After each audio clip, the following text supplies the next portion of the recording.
Who stops for a crying child in the middle of a cold parking lot, long after their shift ends? Ruby Carter didn't plan to be a hero, she was just a tired grocery clerk walking to the bus stop. But when she saw a little girl standing alone near the shadows, tears on her cheeks and no one around, she didn't hesitate. She didn't know her name, didn't know who she belonged to. She just knelt beside her and whispered, "It's okay, I'm here." What Ruby didn't know was that the child's father was watching the entire time, from the back seat of a black limousine. A man who hadn't let anyone near his daughter since the accident, and who, in that moment, realized he wasn't the one who saved her. She was. What happened next would unravel everything they thought they knew about trust, connection, and the quiet ways a stranger can become family. Before we dive into the story, comment below where you're watching from. Enjoy the story, everyone. It was just past 10 p.m. when Ruby Carter's shift ended, 15 minutes later than it should have. She'd had to clean up a shattered bottle of tomato sauce aisle 6, the scent of vinegar and garlic still clinging to her sleeves. Her feet ached in her old sneakers and her phone was dead again. The bus wasn't coming for another 25 minutes and she didn't have enough money for an Uber. Again. She pulled her jacket tighter and stepped outside, the night colder than it had been all week. The grocery store lights flickered behind her, buzzing with that faint, electric hum that made everything feel lonelier. The parking lot stretched out mostly empty except for a few scattered cars and puddles reflecting the orange glow of the overhead lights. She was halfway to the bench by the stop sign when she heard it. A cry. Not loud, not panicked, just a soft, high-pitched sob like a balloon slowly deflating. She stopped, turned her head. Nothing. Just the wind sweeping past the shopping cart corral. Then she heard it again. This time it was closer. Fragile. Human. Ruby's chest tightened. She dropped her bag instinctively and walked toward the sound, eyes scanning. That's when she saw her, a little girl, no more than 5, standing between 2 parked SUVs near the back of the lot. Her coat was open, her cheeks streaked with tears. She looked lost. Cold. Terrified. "Oh my God," Ruby breathed. She walked slowly, kneeling down a few feet away. "Hey, sweetie, are you okay?" The girl hiccuped through her sobs but didn't answer. "It's all right. I'm not gonna hurt you. Are you lost? Where's your mommy or daddy?" The girl didn't speak, just clutched a small, beat-up stuffed elephant tighter to her chest. Ruby could feel the cold biting through her jeans as she crouched. Her breath fogged in front of her, but she didn't move. "Can I sit next to you?" she asked gently. A small nod. She sat cross-legged on the pavement beside her, careful not to get too close. "I'm Ruby. What's your name?" After a long pause, the girl whispered, "Lena." "Hi, Lena." Ruby offered a small smile. "Did someone drop you off here?" Lena shrugged. "Nanny went to the door, but she didn't come back." Ruby blinked. Okay, you're not hurt." "No." "Cold?" "A little." Ruby took off her jacket without thinking and draped it gently around Lena's small shoulders. "Better." Another nod. Ruby was about to pull out her phone before remembering it was dead. She looked around, no sign of anyone. The store lights were too far, and the lot cameras were likely pointed at the entrance, not the back. She had no idea what to do next. "Except stay. I'll wait with you," she said. "Until someone comes, okay?" Lena leaned slightly against her side. Ruby held still, steady. She hadn't realized how fast her own heart was beating until that moment. And somewhere, just beyond the edge of that light, someone else was watching. Julian Vance didn't believe in panic. Panic was for people without plans.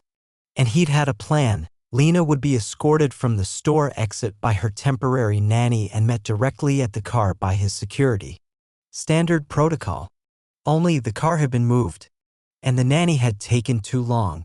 And now he was sitting, frozen behind tinted glass, watching a stranger kneel beside his daughter while his own hands refused to move. "She found her before we did," his driver said quietly. Julian didn't respond. His eyes stayed on the girl. On Lena. On the woman beside her. She wasn't security, wasn't staff, just a girl in a grocery store vest, brown ponytail, faded jeans, duct tape on one sneaker. But Lena wasn't crying anymore. Julian leaned forward slightly, his voice low. Get her name. Yes, sir? He hadn't moved. He hadn't opened the door. He didn't know why. Something about the woman's calm. The way she didn't grab or question or smother. The way she just stayed. It shook him. He wasn't used to being shaken. His daughter had been missing for 6 minutes. And the only person who had reached her was someone making minimum wage and walking to a bus. He swallowed hard.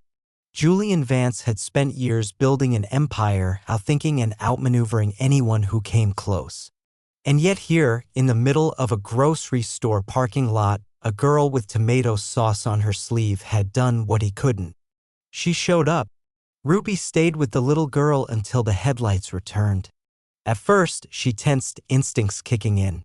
A black SUV pulled up beside them, engine low, doors opening in practiced silence. A woman in a designer coat stepped out fast, her face pale and stiff. Lena, she called, rushing forward. Oh, thank God. The girl jumped up and ran into the woman's arms. Ruby stood slowly, jacketless and shivering. I'm so sorry, the woman said breathlessly. There was a mistake with the pickup. I turned around and you were gone and It's okay, Ruby interrupted gently, her voice even. She's all right now.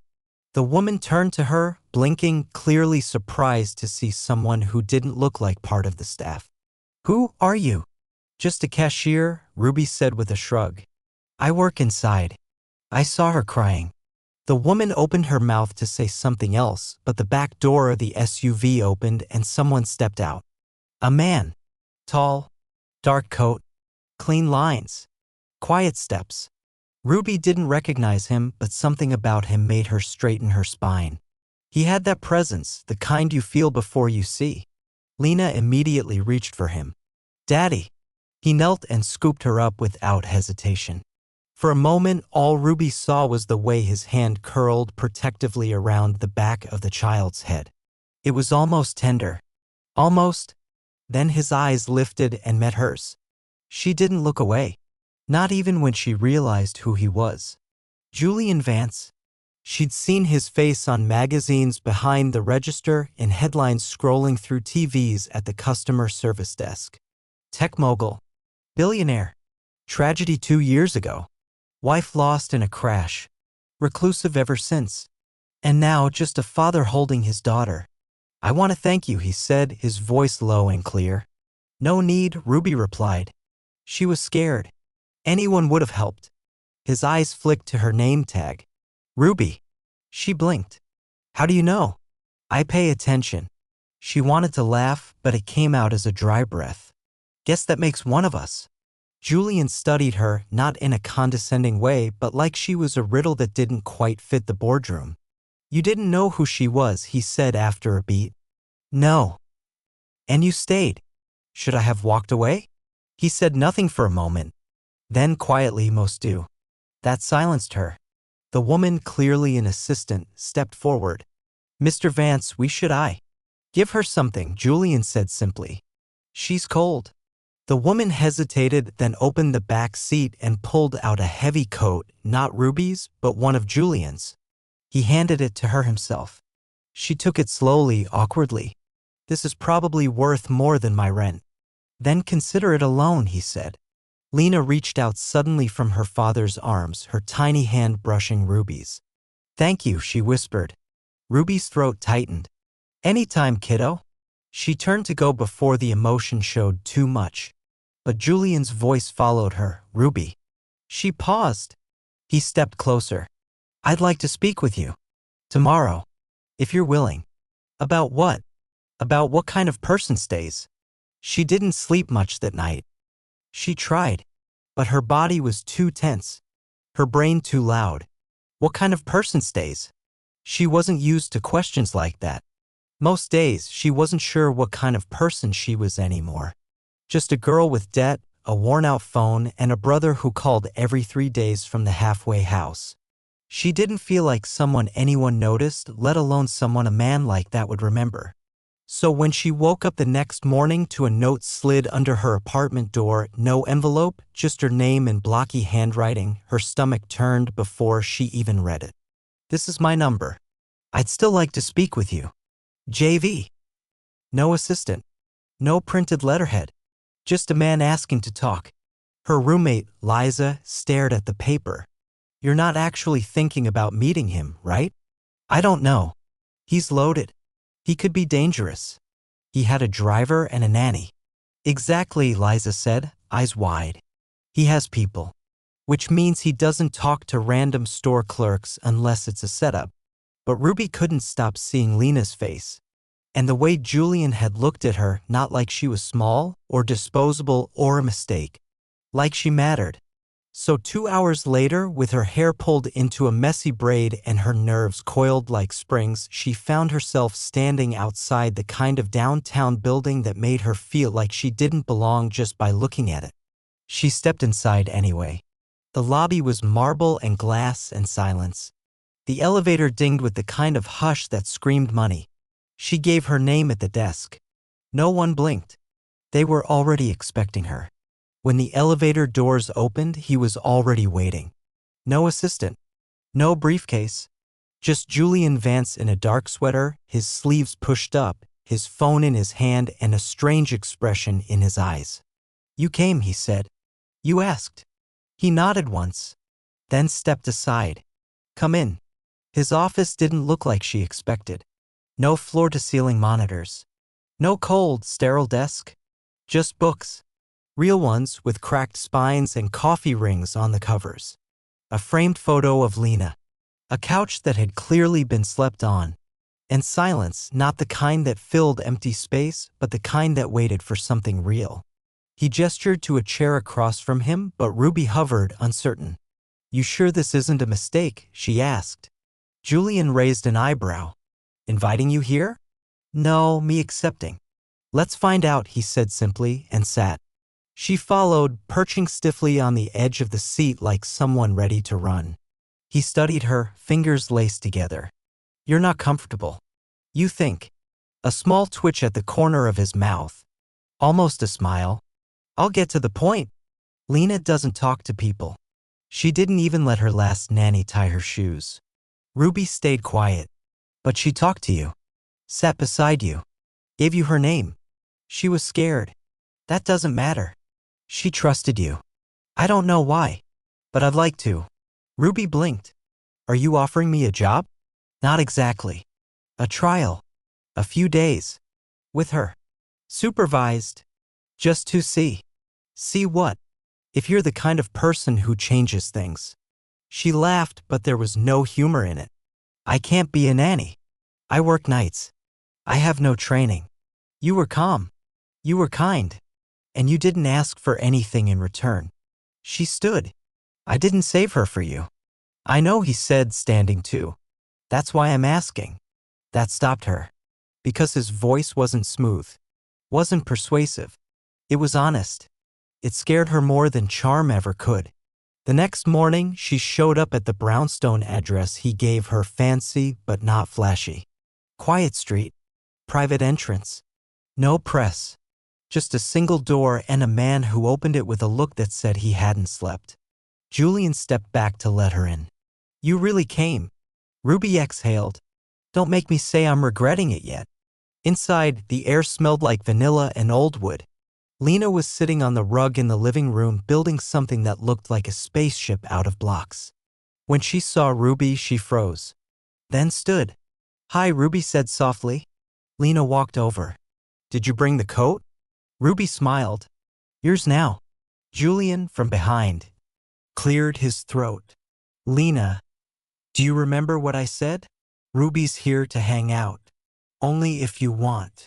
The girl turned to him, then looked back at Ruby, and held out her hand.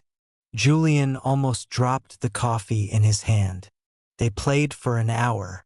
Well, Lena played, and Ruby watched, kneeling beside her, asking questions, laughing at all the right parts.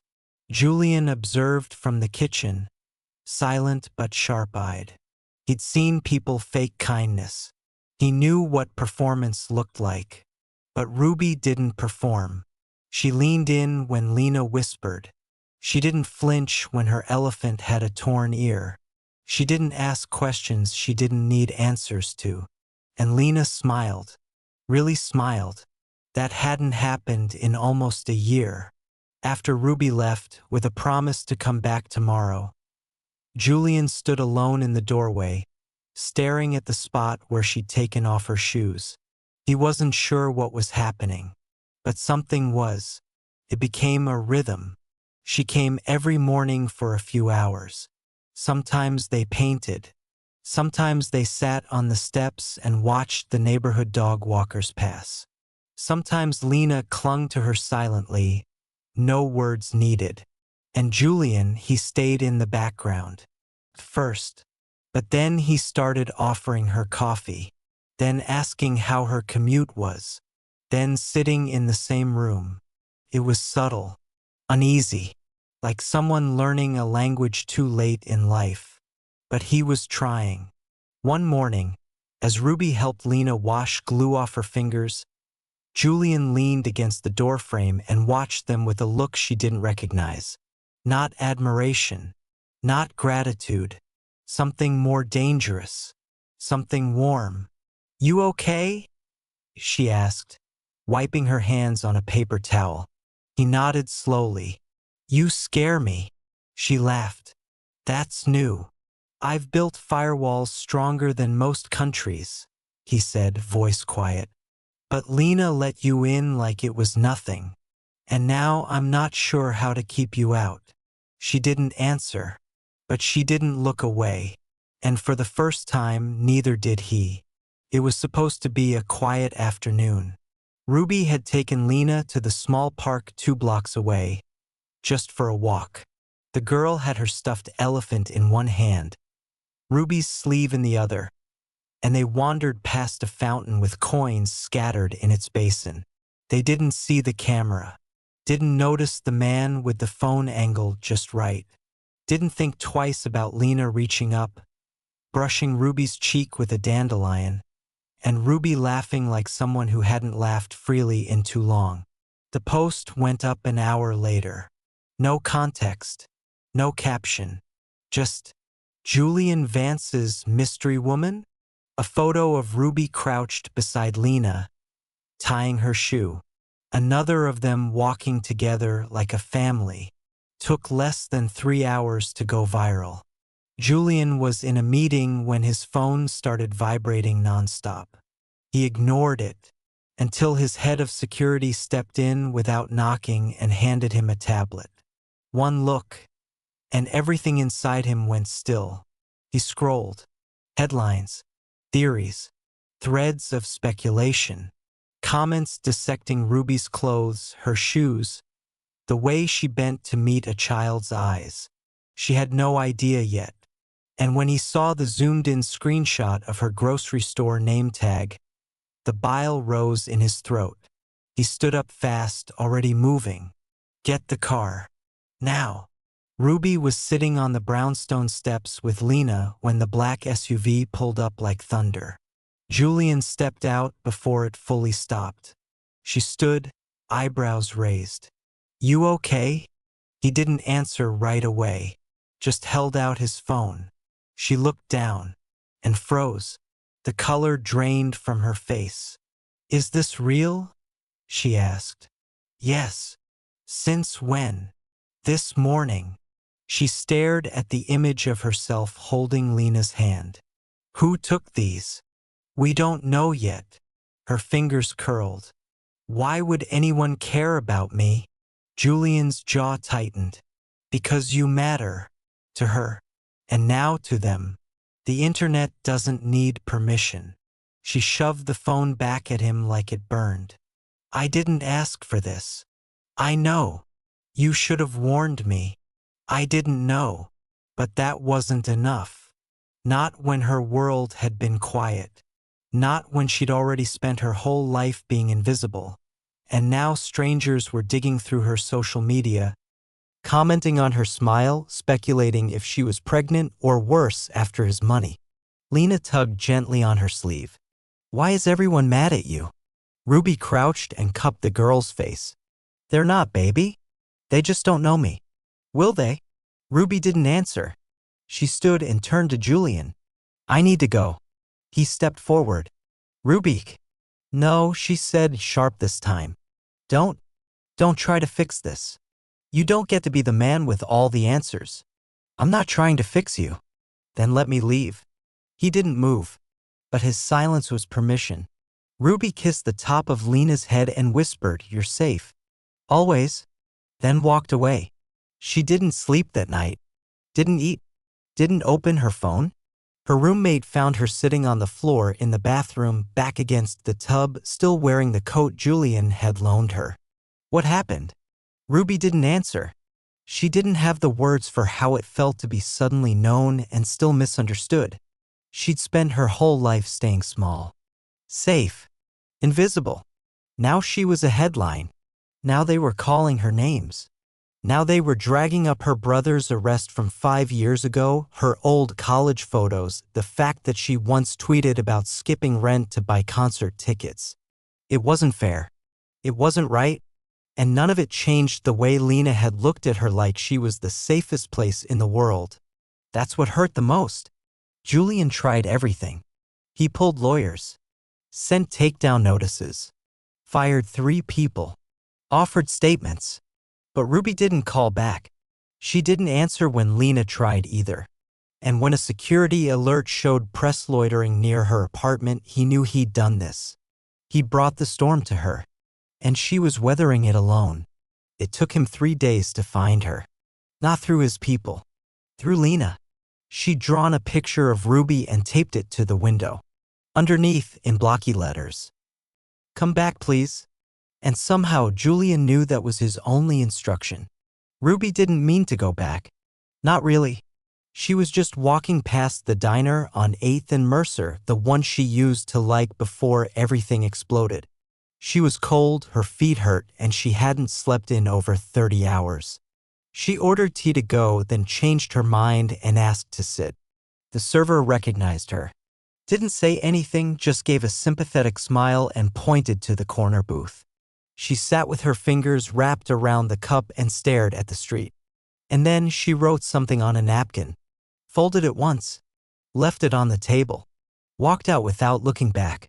Julian saw it the next morning. He'd been driving Lena to school. She asked to stop at the diner. Said she felt something. He didn't argue. They parked. She ran to the window. Froze. Daddy, she whispered. He joined her. On the glass, taped from the inside, was a plain white napkin. In blue ink, for words. We're still right here. His throat closed. He didn't ask questions. Just turned the car around. Lena didn't even protest missing school.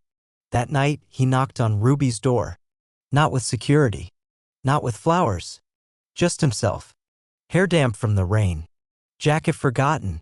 Face tired in a way money couldn't hide. She opened the door slowly. He didn't speak at first. Just looked at her like she was something he'd almost lost and wasn't sure he deserved to find again. I saw the napkin, he said. She nodded. I'm not here to fix you, he added, or make promises I can't keep. But I miss the sound of your voice. The way you tie your hair without thinking. The way Lena talks about you like you invented the sun. Her eyes filled fast, but she held steady. I'm scared. I am too. I don't want a perfect life. I don't have one to give. But I need to know I won't disappear in yours. You won't. She hesitated, then stepped back. He walked in. Not like a savior. Not like a storm. Just real. Lena came out in pajamas, holding her elephant and rubbing one eye. Is he staying? Julian crouched. Only if I'm allowed. Lena looked at Ruby. She nodded. Then yeah, the girl said. But next time bring pancakes. They all laughed quiet. Unsure, but real. They didn't talk about what came next. They didn't label it. They just made tea. Colored pictures. Watched cartoons too late into the night. And when Ruby finally leaned her head on Julian's shoulder and Lena curled into her side like it had always been this way, the quiet felt like home. No headlines. No strangers. Just three people in a small room. And one moment that changed everything.